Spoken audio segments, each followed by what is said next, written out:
Ayan po mga kaibigan, tumutuka na po yung ating mga tandang. So disclaimer lang po ulit, tayo ay nandito sa ating munting manukan at nagpapakain ng ating mga alagang manok. Ito po yung ating sinipalang mga kaibigan or panoksuka ng tawag sa amin. Bigyan na po natin ang ating labuyo. Time out muna po. Kaibigan, tingnan natin kung lalapit sa ating labuyo. Opo, talagang ayan, kunwari lang yan. Ayan. Yan, medyo maamo na talaga siya sa ating mga kaibigan. So, ingat-ingat tayo, baka sumapok bigla. May tahid po kasi ito. Ayan.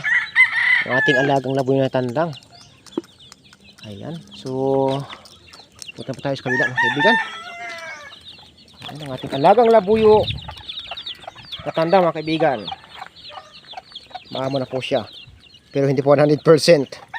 Kasi hindi ko naman po yan nadadala mga kaibigan. So lipat na po tayo sa kabila mga kaibigan.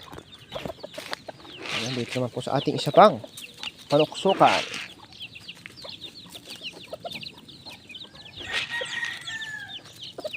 Ayan.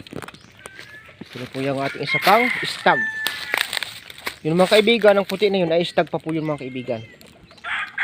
Halos magkabuwan lang po sila dito. So doon na tayo pupunta sa mga tandang mga kaibigan.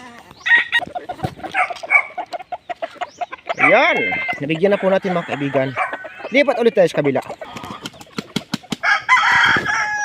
Ayan po mga kaibigan, nabigyan na po natin ating. Ito po sa amin mga kaibigan, ang tawag sa amin nito abukay. Sa lingwahe namin abukay po ito. Ito yata sa Kapatagan White Kelso. Abukay po ang tawag ko dito mga kaibigan sa amin. So lipat po tayo ulit pa kabila.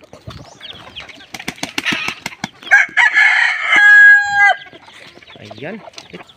Ito po mga kaibigan ay yun po nakatali doon kanina mga kaibigan sa labuyo natin na isa. Dito po yung galing mga kaibigan. Pinag-swap ko lang po sila. Mukhang may itlog na po tayo mga kaibigan. Hindi ko lang sure po mga kaibigan kung yun ay inahin natin na puro or labuyo. Pero mukhang purong inahin po yun mga kaibigan na itlog. Kasi malaki po siya. So bisitahin na lang po natin yun mga kaibigan sa sunod na araw.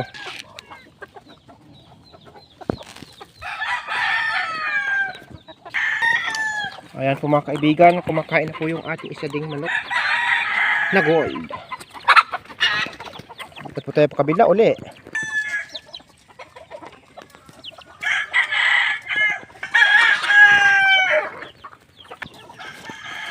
Ayan po mga kaibigan, nabigyan po natin ng putok ang ating isa pang gold.